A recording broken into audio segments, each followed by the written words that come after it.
Serangan cepat Indonesia bikin Cina dan sekutu kebingungan.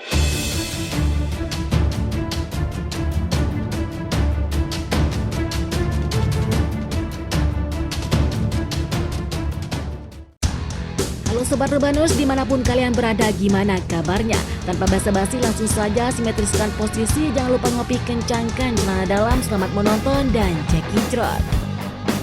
TNI Angkatan Udara yang menghancurkan 5 jet tempur Cina terus memberikan tekanan kepada Cina. Pusat Komando Penyerangan menyebutkan setelah jet tempur mereka hancur, 200.000 tentara siap menyerang balik Cina di garis depan.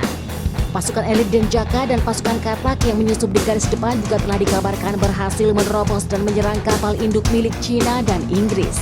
Informan kami melaporkan seperti yang telah diduga, serangan pasukan Denjaka berlangsung cepat dan mematikan. Bukan hanya bertahan, tapi Indonesia mampu memberikan tekanan dan mempersiapkan serangan balasan mematikan. Cina yang kebingungan setelah rudal andalan mereka tidak mampu menembus NKRI, kini dikabarkan tengah mengirim pasukan susulan.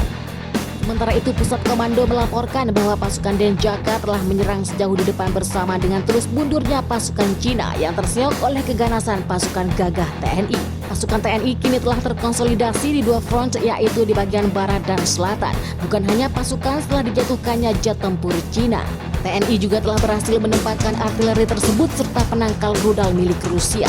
Iring-iringan kapal TNI di Laut Cina Selatan dengan membawa 200.000 pasukan, menunjukkan bahwa pergerakan ini bertujuan agar pasukan TNI dapat segera mengepung Cina. Jerman dan Inggris yang berhayal akan memusnahkan TNI kini semakin gencar menambahkan pasukan dan senjata ke Cina.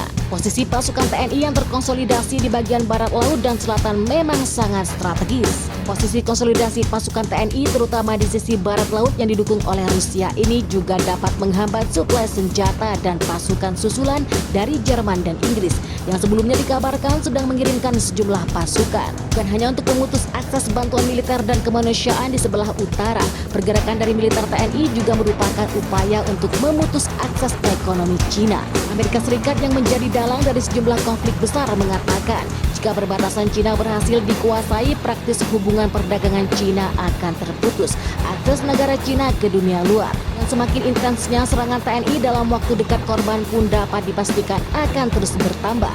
Ancaman terhadap keselamatan ini membuat warga khawatir setengah mati. Dikabarkan telah mengungsi ke pegunungan barat Cina. Sebagian besar dari masyarakat Tiongkok telah memutuskan pergi meninggalkan rumah mereka untuk mencari suaka di pegunungan dan negara tetangga. Hingga kini sudah lebih dari 1 juta pengungsi mengalir keluar Cina. Amerika Serikat yang mendengar kabar Cina yang terdesak dikabarkan sedang menjalankan manuver dengan memilih desakan internal yang masih menguat.